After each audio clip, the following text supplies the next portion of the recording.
Bon, comment est-ce possible qu'à l'autre bout du monde, aux États-Unis, il y a un mec qui arrive à reposer des fusées alors que tout le monde lui a dit qu'il n'y arriverait pas?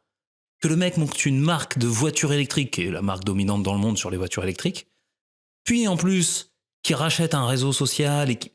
Enfin, comment le mec, il fait tout ça pendant qu'au même moment en France, il y en a qui sont là à me dire « Oui, mais Romain, tu comprends, j'ai pas le temps de travailler là-dessus, j'ai une bande passante limitée. Moi, tu comprends, je travaille toute la journée pour mon business. » Alors attention, hein. Aujourd'hui, je tire à balles réelles. Aujourd'hui, je m'en fous. On va aller un peu sur la thématique des bullshit parce que j'en ai un petit peu marre et ce podcast va être l'occasion pour moi de rétablir certaines choses. Mental Scaling, le podcast. Le podcast. Pas de bullshit, que du concret. Le podcast 100% mindset pour les entrepreneurs exigeants. Passe au niveau supérieur avec Mental Scaling.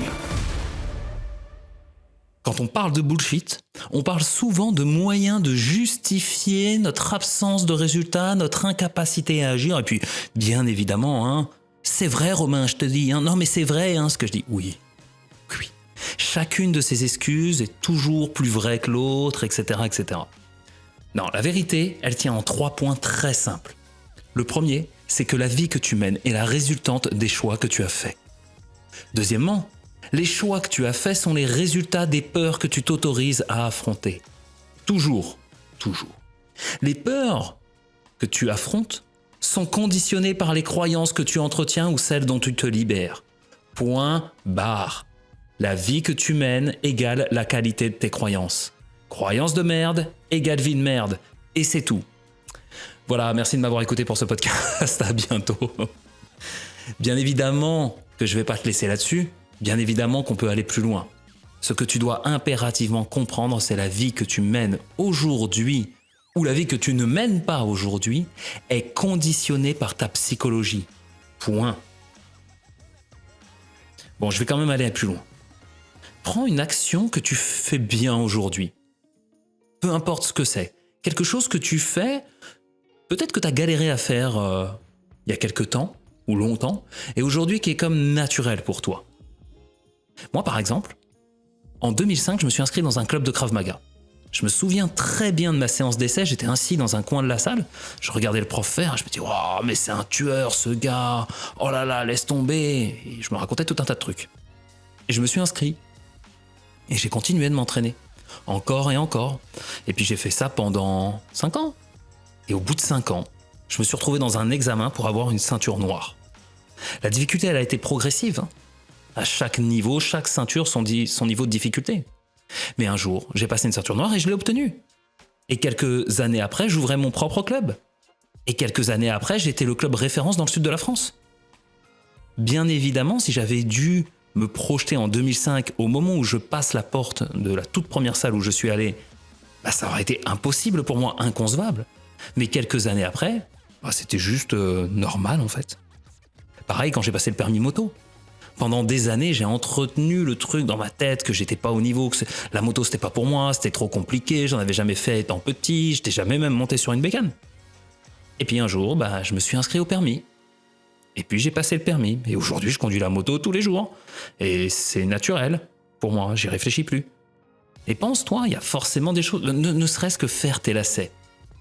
Moi, au moment où j'enregistre ce podcast, j'ai une petite pupusse à la maison, une petite fille, qui a 4 ans et demi, et qui galère encore par moment à faire simple boucle, double boucle. Alors on lui apprend, des fois elle s'énerve, souvent même elle s'énerve. Mais dans quelques années, elle le fera naturellement sans même y réfléchir. Elle n'aura plus besoin de penser à ça. Et le pire, c'est qu'elle ne se rendra même pas compte de ce que c'est et de ce qu'il lui a fallu pour en arriver là. Ce sera devenu inconsciemment naturel. Et il y a plein de personnes dans ce monde qui ont perdu l'usage et la possibilité de faire ça. Alors pourquoi je te raconte tout ça ? C'est assez simple en fait. C'est que ce qui te paraît impossible aujourd'hui te paraîtra facile demain si tu t'en donnes les moyens. Ta perception de ce qui est juste, pas juste, possible, pas possible, n'est que la résultante des croyances que tu entretiens ou des incapacités ou en tout cas de l'histoire que tu te racontes. Pendant des années, moi, je me suis défini comme étant quelqu'un qui n'est pas du matin, qui a besoin de dormir beaucoup. Alors, c'est pas forcément faux. Et puis un jour, pour X ou Y raison, je me suis dit, bah tiens, puisque tout le monde parle de la méthode Miracle Morning, tout ça, je vais tester. Et au final, au bout de quelques semaines, j'arrivais à me lever à 4h30 tous les matins sans mettre de réveil, de façon naturelle. Et j'ai découvert qu'à 5h du matin, c'est même là où je suis le plus productif, où j'ai le moins besoin de me forcer à me concentrer. Donc on va passer par 5 phases. La première, que je vais t'inviter à faire dès maintenant, c'est lorsque tu te dis que quelque chose est impossible, lorsque tu te racontes un bullshit à propos de quelque chose que tu ne pourrais pas faire, qui n'est pas à ta portée, que tu ne peux pas, observe le discours que tu tiens. Observe la façon dont tu vas te programmer en quelque sorte.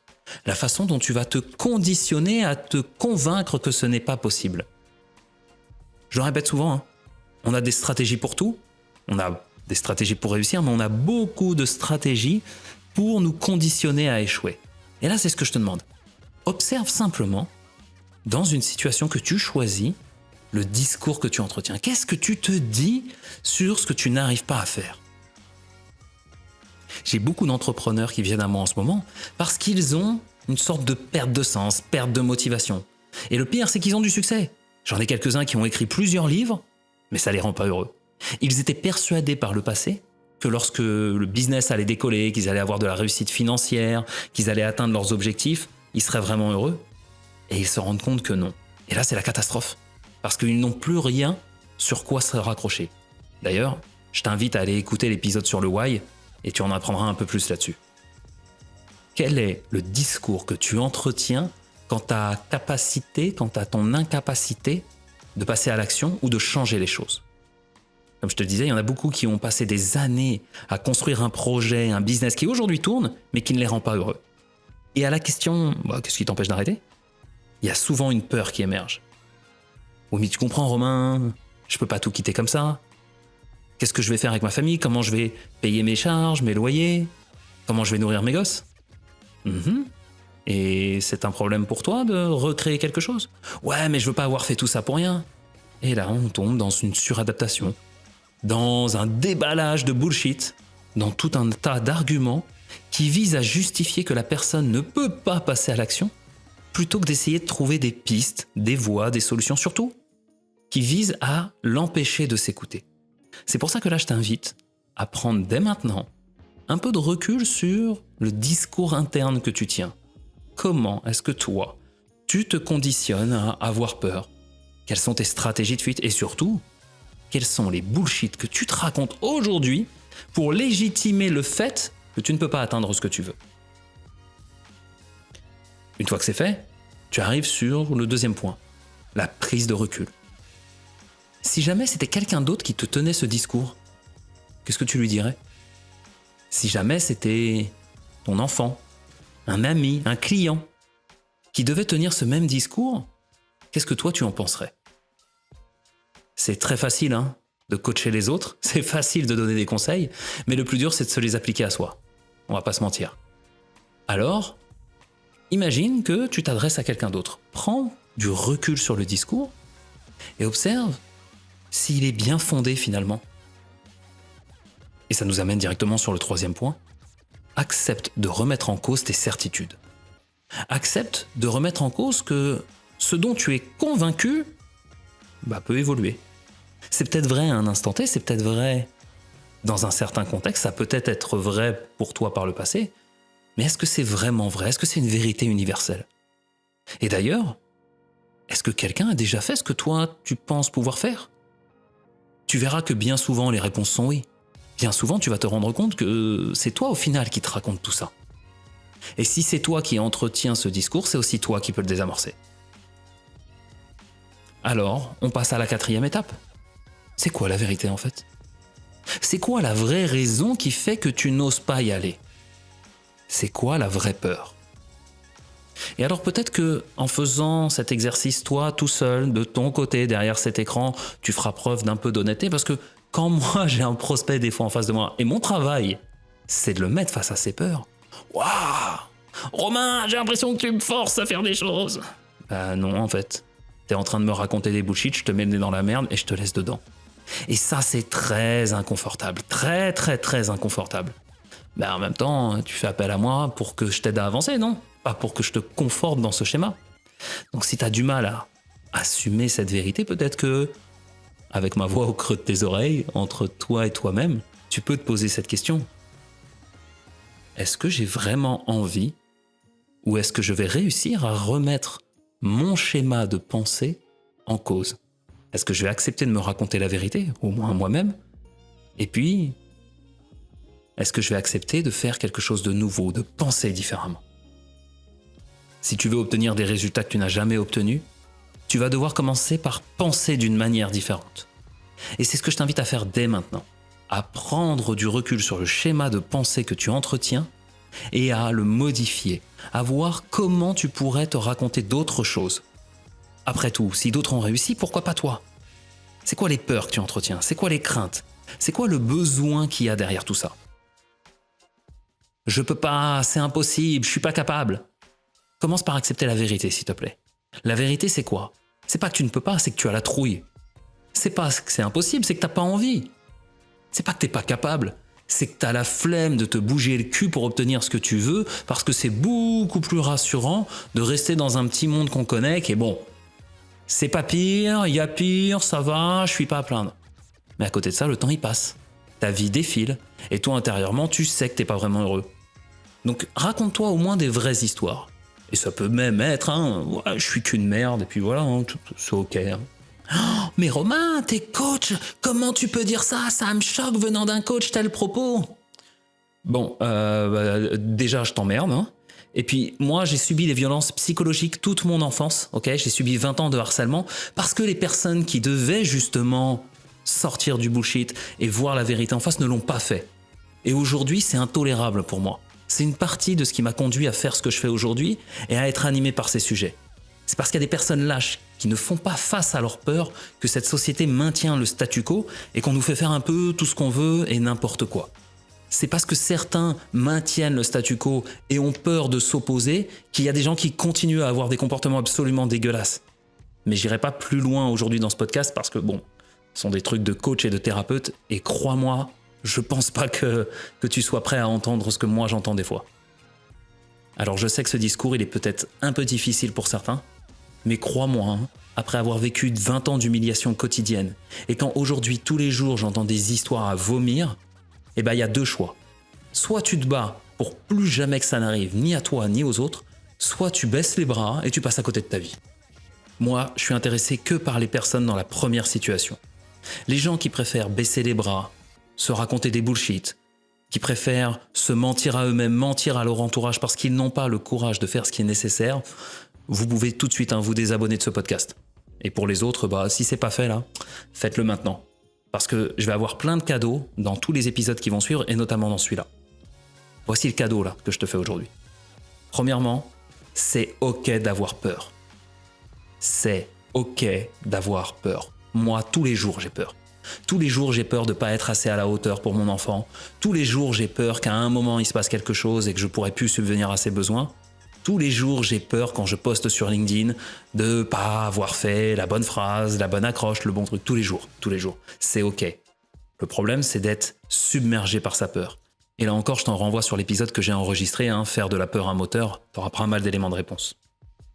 Le deuxième point, c'est que c'est ok de ne pas savoir comment tu vas faire. C'est Mike Horn, l'explorateur. Il dit dans une de ses interviews que la plupart des gens ne feront jamais rien de leur vie parce qu'ils veulent 95% des réponses avant de se lancer. Ils veulent être en sécurité. Mais avec ça, on fait rien. La vérité, c'est que tu n'as besoin que 5% des réponses et le reste vient en chemin. Donc c'est ok de ne pas savoir comment tu vas faire.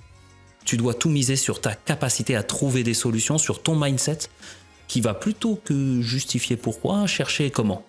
Je te laisse mettre pause, revenir sur celle-là et bien réfléchir. Le dernier point, c'est que c'est ok de galérer. C'est que c'est ok d'avoir des phases plus difficiles. Mais ça ne définira pas qui tu es. Ça ne définira pas ce que tu es au fond de toi, ni la valeur que tu apportes aux gens. Et je te parle pas de la valeur LinkedIn, tu sais, ouais, il faut donner de la valeur. Non. Je parle de tes valeurs intrinsèques, de la beauté de ce que tu es et du pourquoi est-ce qu'on devrait se fréquenter. Par contre, ce qui est inacceptable, c'est de ne pas être en recherche d'amélioration. Et s'il te plaît, s'il te plaît. M'envoie pas de mail ou de message pour m'expliquer pourquoi toi spécialement, tu peux pas. Pourquoi toi, ta situation, elle est si particulière. Ça m'intéresse pas. J'ai pas le temps à perdre avec ça. Mon énergie, elle va pour ceux qui essayent. Pour cela, là, oui, moi, je suis prêt à m'arracher. Et à cela, voici le switch à faire. Mets 100% de ton énergie sur ta volonté à trouver des solutions pour avancer. Mets 100% de ton énergie sur comment est-ce que je vais faire un pas de plus, plutôt que sur le pourquoi est-ce que je peux pas y arriver. Le pourquoi ne te mènera nulle part. Le seul truc qui te fera avancer, c'est comment je fais. Tu dois passer ton temps à trouver des moyens d'avancer. Plan A, plan B, plan C, plan D. Jette toutes les conneries du développement personnel là sur le burn the boat, sur oui, jette ton plan B, tu as plus le choix de réussir. Parce que ça va t'amener dans un stress tellement intense, notamment quand tu dois t'occuper d'une famille ou quand tu as des responsabilités, que c'est le meilleur moyen de se faire un ulcère ou quoi que ce soit. Non. Plan A, plan B, plan C, plan D, trouve des solutions. Focalise-toi sur les objectifs plutôt que sur la perte. C'est vraiment le seul moyen de créer la vie qui t'inspire. N'oublie pas que le monde a été changé par des gens assez fous pour croire qu'ils pouvaient le faire. Et c'est pour ça qu'ils l'ont fait. Pendant ce temps, il y a encore des gens qui t'expliquent que non, c'est vraiment pas possible. Et un jour, il y a un mec qui repose une fusée et on se dit « Ah, bah finalement, si, c'était possible. » À toi de choisir quelle personne tu veux être. C'était Mental Scaling, le podcast. Pour ne pas louper les prochains épisodes, abonne-toi dès à présent. Et pour aller plus loin, participe toi aussi à mon prochain live. Retrouve toutes les infos dans la description de l'épisode.